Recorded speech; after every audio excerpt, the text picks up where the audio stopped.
We are in a better environment than we used to be.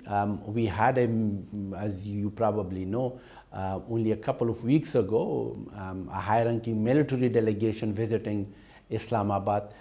Just yesterday and before yesterday, we had a high-ranking economic delegation participating in the ECO celebration here in Islamabad. They are visiting. There will be, by the end of this month, the Speaker of our National Assembly with a delegation visiting Islamabad.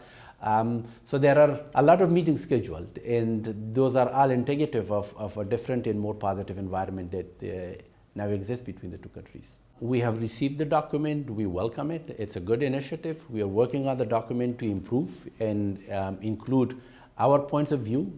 So we will be soon sending it back to Pakistan, and hopefully it will be a document that would be implemented with sincerity on both sides. And if it is implemented, my firm belief is that we will change the current environment of mistrust to one in which we have more trust, and more trust is certainly needed for a close and cordial relations, or the promotion of close and cordial relations between the two countries.